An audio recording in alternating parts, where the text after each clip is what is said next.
नरेंद्र मोदी हुकूमत के पिछले दौर से पाकिस्तान के हवाले से अपनाई गई पॉलिसी को अजीत दोवल डॉक्ट्रिन कहा जाता है।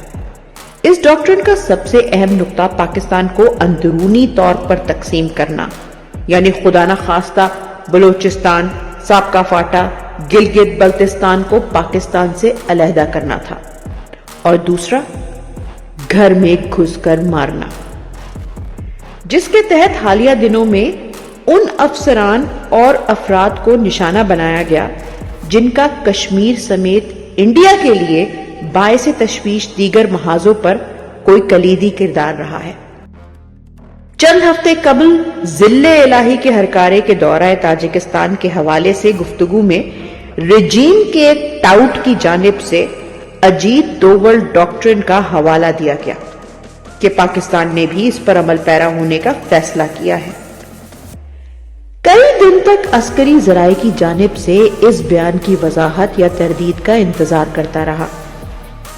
साथ ही इस बयान को ताजिकिस्तान के दौरों, वाखान कॉरिडोर के हवाले से बयानात, फिर कश्मीर पर बदलते मौकफ, फलस्तीन के मसले पर 2 रियासतों के कयाम का बयानिया और मुल्क पर नई जंग मुसल्लत करने की कोशिशों के तनाजुर में जांचा तो वाज़े हुआ कि ताकत को दवाम देने की ख्वाहिश ने काबिज अफरियत की सोचने समझने की सलाहियतें मफलूज कर दी हैं।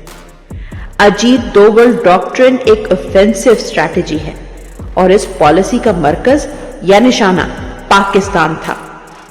इसका हवाला पाकिस्तान की जानिब से किसी पड़ोसी मुल्क को लेकर देना ही काफी तशवीशनाक बात है, लेकिन अफसोसनाक अमर तो यह है कि हमारी सरजमीन पर हमारे मफादात के लिए काम करने वालों को शहीद करने पर हम खामोश रहे, कश्मीर पर अपना मौकफ ही तब्दील कर दिया। मुल्क को लगी आग को मापते दुश्मन की पॉलिसी का तोड़ क्या निकालते उनकी मावनत करने लगे। हमारी सरहदों के अंदर कार्रवाइयां करने पर हम उनको जवाब क्या देते? वो हिकमत अमली जो हमारी तबाही के लिए बनाई गई थी, बजाय ये कि हम उस ईंट का जवाब पत्थर से देते, उनके सामने सरेंडर करके नया दुश्मन बनाने पर बज़िद हैं। दुश्मन हमें घुसकर मारने के लिए सर्जिकल स्ट्राइक्स, अफसरान और अहम अफराद को कामयाबी से निशाना बना रहा है, और हम दूसरी तरफ सर्जिकल स्ट्राइक्स और घुसकर मारने की धमकियां दे रहे हैं। ना सिर्फ ये, बल्कि हम वहां रजीम चेंज की ख्वाहिश भी लिए बैठे हैं, और इस मकसद के लिए हमने अपने वो मोहरे बयानिया बनाने के लिए मुतहरिक कर दिए हैं जो साबका भारत नवाज रजीम के करीबी हैं। खुलासा ये है कि आलमी ताकतों को फर्दे वाहिद से नताइज जल्दी और फौरी मिलते रहे हैं, चाहे वो अफगान जिहाद हो या वॉर ऑन टेरर। तब डिक्टेटर को बैरूनी इमदाद और अपने मफादात अजीज थे।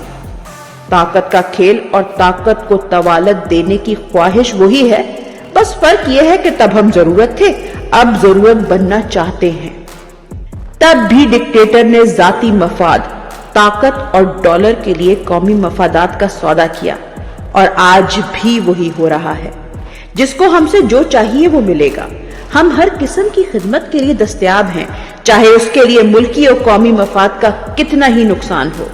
बस इतनी सी गारंटी चाहिए कि मुकामी सतह पर जो जैसे है उसको चलने दीजिए। हम जमहूरियत के नाम पर सर्कस लगाएंगे, कौम के लीडर को काल कोठरी में डालें, 4 दीवारियां पार करें या घरेलू खवातीन के गिरेबान चाक करें। हमारे जेरे तसल्लुत अफलास के मारे 13-13 साल के बच्चे डिंकियां लगाकर मुल्क से निकलने की सही करें और बीच समंदर मारे जाएं। अदालतों के अहातों में लोग खुद पर तेल छिड़कें, मोर चुराने वालों के मिलिट्री ट्रायल हो और कौमी खजाना लूटने वालों के लिए खुसूसी जहाज जाएं। कोई हिसाब ना मांगे।